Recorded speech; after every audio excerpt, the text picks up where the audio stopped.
弟兄姊妹平安，今天是2025年的8月4号。今天的经文是诗篇127篇，传道书第2章第1节到17节，哥罗西书第3章18节到第4章的第1节。今天要跟大家分享的主题是为主而做。人的一生无论是如何的努力，如果不是为了上帝或是为了福音的关系，一切就会变成空虚。如同昨天主日的信息当中牧师所提醒的，在圣经里面那一位追求地上的财宝，盖了大仓库，准备积聚私人的财富的人，他到最后因为失去了生命，而也失去了他努力积存的财富。传道书第2章第1节到17节，所罗门王这样的劝勉。圣经说：我自言自语，来吧，试一试享乐，来享福。可是这也是空虚。我发现嬉戏是狂妄，享乐是毫无益处。为追求智慧的心愿所驱使，我决心戒酒自娱，寻求快乐。我想也许这是人生在世上短暂岁月当中最好的生活方式。我大兴土木，为自己建造房屋，栽种葡萄，我修建庭院果园，种植各种的果树，我挖掘水池，灌溉树木，我买来的男女奴隶也有生在家里的，我拥有许多的牛羊，比任何在耶路撒冷住过的人都多。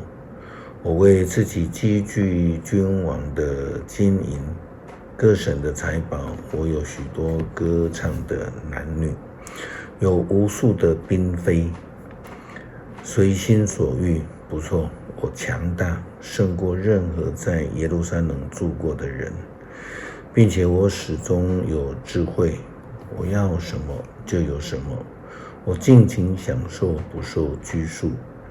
我从自己的辛劳得到快乐，这就是我的酬报。可是当我回顾自己的成就，思想所付出的辛劳，我领悟到一切都是空虚，都是捕风。太阳底下的一切都没有益处。毕竟一个君王所能够做的，都是以往的君王所做过的。于是我在思想什么是智慧、狂妄、愚昧。是的，我看出智慧胜过愚昧，恰如光明胜过黑暗。聪明人看得清楚前面的道路，愚笨的人却在黑暗中摸索。可是我也知道，他们的命运终究都是一样。我欣赏愚蠢的人遭遇也是我的遭遇。我尽管聪明，又有什么益处呢？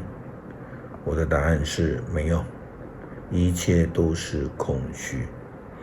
聪明人和愚昧人一样，都没有人长久纪念他们，因为在将来的日子，他们都会被遗忘，无论是智是愚，都要死去。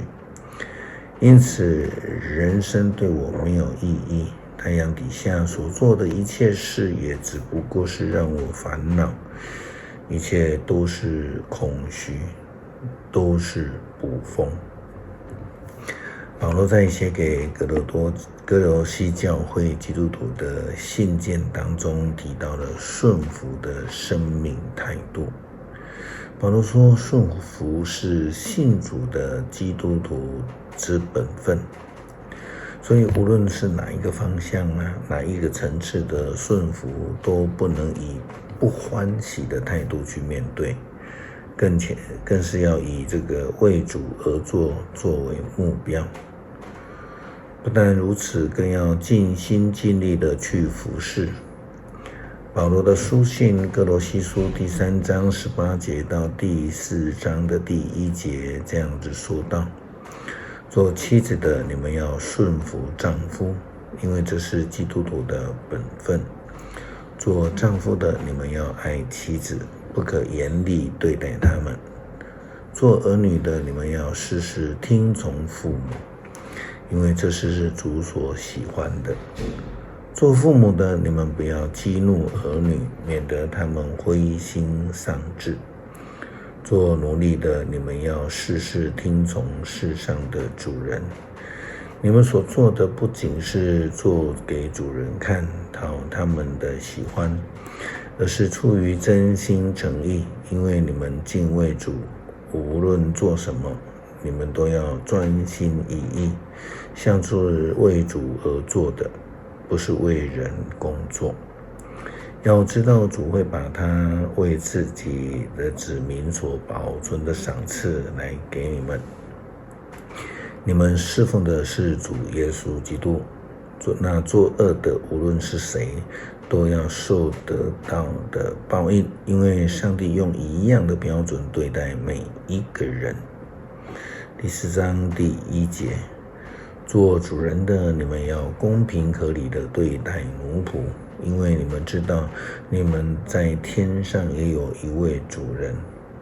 诗篇127篇，要不是上主建造房屋，建造者的工作就都无效；要不是上主守护城池，看守的守卫就徒劳。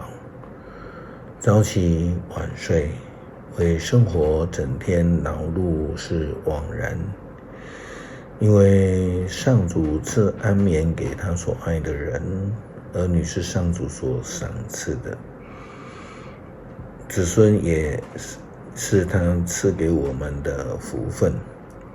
人在年轻的时候所生的儿子，就像是战士手中的剑，剑袋装满这种剑的人是多么的有福啊！他在城门口跟仇敌争辩，不致失败。感谢上帝透过保罗的提醒，让我们知道无论我们做什么，都应当要全心全意的为主而做，不推辞，不计较，不违背上帝的旨意。祷告奉主耶稣基督圣名求，阿们。